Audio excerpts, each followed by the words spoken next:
It's the Refined Reseller. Thank you for tuning into my YouTube channel. As you may know, I am a member of a number of Facebook eBay seller groups, and in one of the groups, an eBay seller asked other eBay sellers to post mistakes they had made as a seller. There are some interesting ones that you can learn from, so this is more like eBay seller tips, and I really do hope you learned something from watching this video. I'm about to get started, but before I do, I hope you take the time to consider liking this video, subscribing to my channel, and clicking the notification bell so you'll be notified when I post a new video. Let's go!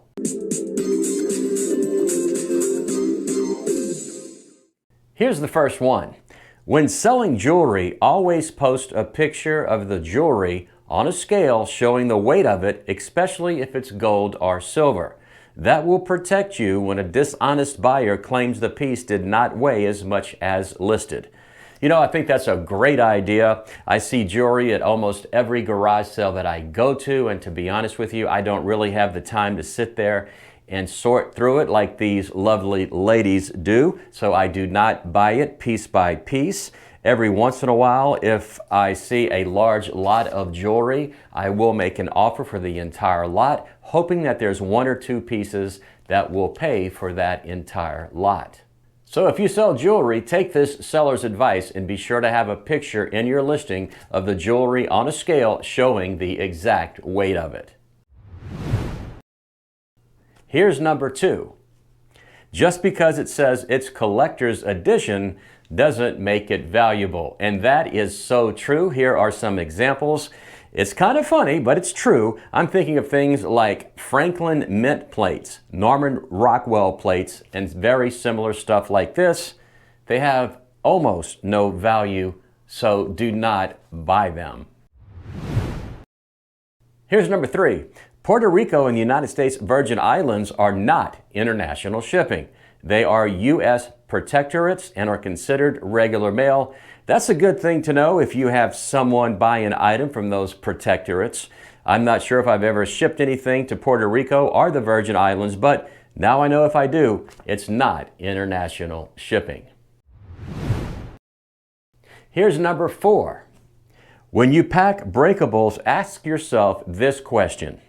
Will this survive a 10-foot drop and a drop kick by a delivery person? You know, that's great advice, and that's why I rarely sell breakables, because it seems no matter how good of a job I think I've done at packing it, some way, somehow, the United States Postal Service, FedEx, or UPS is going to break it. Here's number 5. Always ship a hat in a box. That's very good advice. I see a lot of people posting finds of trucker caps that they have found, maybe at a garage sale, and they think they're going to make a lot of money off of selling those caps. But the truth is, out of the entire lot they may buy, maybe one or two has value that might be worth maybe 20, 30, 40, 50 bucks. And all the other ones are pretty much worthless, so they're going to be thrown away. But when you do sell that cap that might sell for $40 or $50, do not ship it in a poly bag. Be sure to ship it in a box. That is very good advice. Here's number 6. Double check your labels before you slap them on a box. Nothing is worse than getting orders crossed up.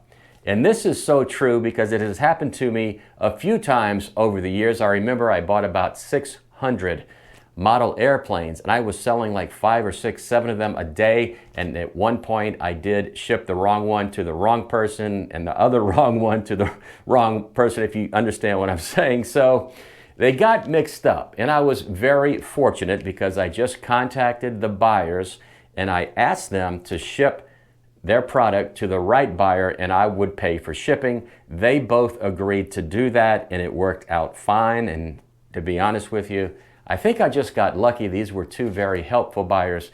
Sometimes a buyer will not do that, and you will end up either getting negative feedback, or you may not get the item back, and it's just going to cause a lot of pain and a lot of aggravation. So when you are putting shipping labels on your boxes, make sure you have the right shipping label for the right item.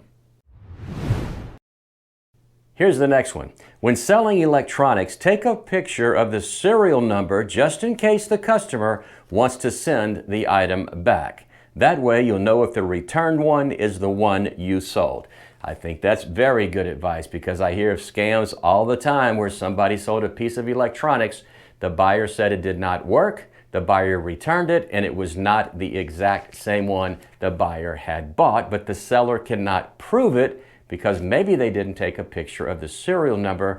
That may prevent that from happening, so I think it's really good advice. Here's the next one. Don't start an auction at 99 cents unless you're willing to accept it selling at 99 cents. That's a very good point. The only time I do an auction is when I do not know the true value of the item. Otherwise, everything is buy it now. So what I do with the auction is I start the bidding at the absolute lowest price I am willing to accept for the item. So if I only get one bid, at least I got what I thought it was worth. I of course hope that the bidding ensues and it just keeps going up and up and up. Sometimes that does not happen and you end up selling the item for the listing price that you, or the starting price that you had it at. So again, if you list a $100 item and you have a starting bid at 99 cents, just be aware that it could sell for 99 cents. I've got a few more, but don't turn away now because you might miss something important. Keep track of where your inventory is located. That is the truth, because there is nothing worse than selling an item and not knowing where it is in your home, your garage, your storage unit, or wherever you store your inventory. So I currently have 1,500 items for sale, and I know where every one of them is. And here's a quick tip to know where your inventory is located. When listing, there is a field right below subtitle that is titled Custom Label SKU. And in that box, I put where my item is located, I put how much I paid for it, and I put the date that the item was listed. So that way I know exactly where it is when I go to sell it, and I can find it quickly. You might want to try that. It's going to save you some time and aggravation when you're searching for items that you really shouldn't have to search for. You should know where every item in your inventory is. Here's the next one. Try to list every day.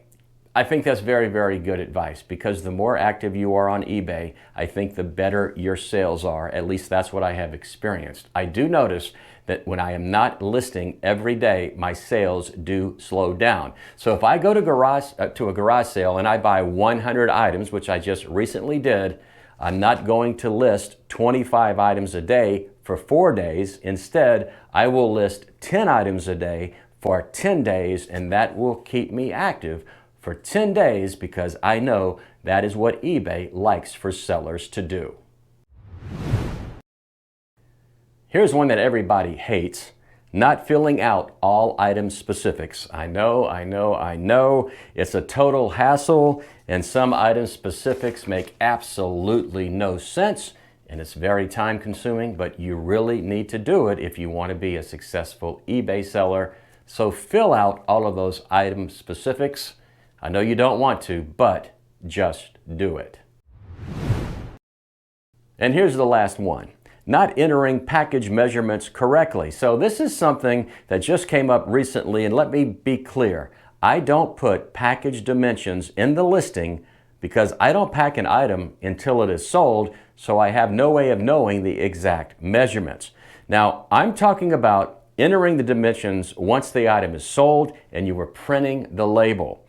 I always used to just kind of eyeball it and take a guess. Well, I'm not doing that anymore because eBay has come up with a penalty that they will charge you if you don't get the dimensions exactly right. So if you put in the wrong width, the wrong length, or the wrong height, they could come back and charge you $1.50 for making that mistake. So now whenever I go to print out the label again, I put in the dimensions, of course, along with the weight, and I make sure that those dimensions are correct, and you should too. So that's all I have for you today. I really hope you enjoyed this video. I hope you found it informative. Before I go, I'd like to ask you to please consider liking this video, subscribing to my channel, and clicking the notification bell so you'll be notified when I post a new video. This is the Refined Reseller saying, as always, do like me, buy low, sell high, good sourcing, good selling, and I'll see you next time.